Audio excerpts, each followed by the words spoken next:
RCB के प्रशंसकों ने टीएनपीएल गेम में सीएसके के आईपीएल विजेता को बेरहमी से ट्रोल किया।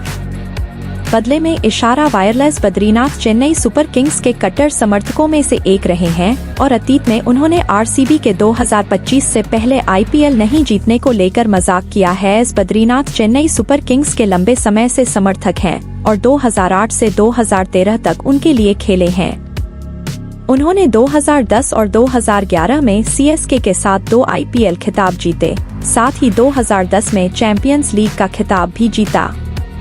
हाल ही में तमिलनाडु प्रीमियर लीग मैच के दौरान आरसीबी के प्रशंसकों ने बद्रीनाथ को ट्रोल किया, जिसका उन्होंने सकारात्मक जवाब दिया। S Badrinath Chennai super Kings के कट्टर समर्थकों में से एक रहे हैं और अतीत में उन्होंने आरसीबी के 2025 से पहले आईपीएल नहीं जीतने को लेकर मजाक किया है। बद्रीनाथ ने 2008 के सीजन में 5 बार पदार्पण किया और 2013 तक उनके लिए खेले। बद्रीनाथ ने 2010 और 2011 में सीएसके के साथ 2 आईपीएल खिताब और 2010 में चैंपियंस लीग 2020 खिताब जीता। हाल ही में तमिलनाडु प्रीमियर लीग मैच के दौरान रॉयल चैलेंजर्स बेंगलुरु के प्रशंसकों ने बद्रीनाथ को ट्रोल किया।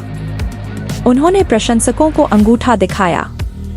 इस बीच यूनाइटेड स्पिरिट्स के शेयर की कीमतों में मंगलवार को 3% से अधिक की बढ़ोतरी हुई, जब रिपोर्ट सामने आई कि इसकी मूल company Diageo IPL franchise Royal Challengers Bengaluru में हिस्सेदारी बेचने पर विचार कर रही थी।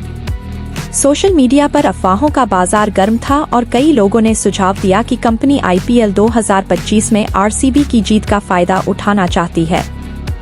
हालांकि यूनाइटेड स्पिरिट्स ने ऐसी किसी भी रिपोर्ट का खंडन करते हुए स्पष्टीकरण जारी किया।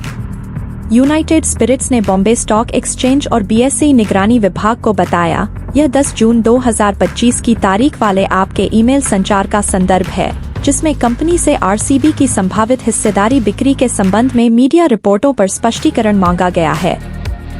कंपनी यह स्पष्ट करना चाहती है कि उपरोक्त मीडिया रिपोर्टें अटकलें हैं और वह इस तरह की कोई चर्चा नहीं कर रही है। इस बीच इंडियन प्रीमियर लीग आईपीएल के पूर्व अध्यक्ष ललित मोदी ने इस महीने की शुरुआत में बेंगलुरु में टीम की विजय परेड के दौरान हुई दुखद भगदड़ के लिए Royal Challengers Bengaluru, RCB, franchise और कर्नाटक राज्य सरकार की कड़ी आलोचना की है, जिसमें 11 लोगों की जान चली गई और कई अन्य घायल हो गए।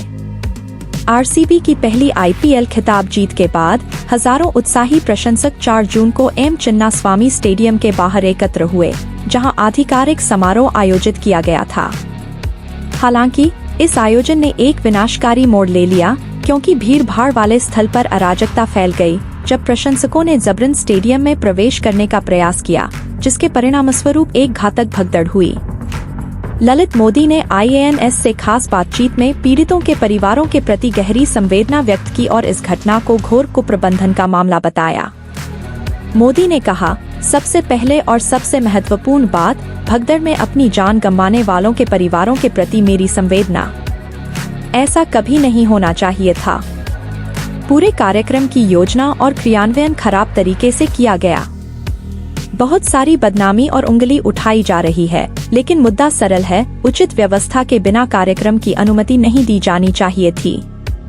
अधिकारी विफल रहे और टीम प्रबंधन को भी तथाकथित समारोह में भाग लेने से पहले प्रशंसकों की सुरक्षा सुनिश्चित करनी चाहिए थी।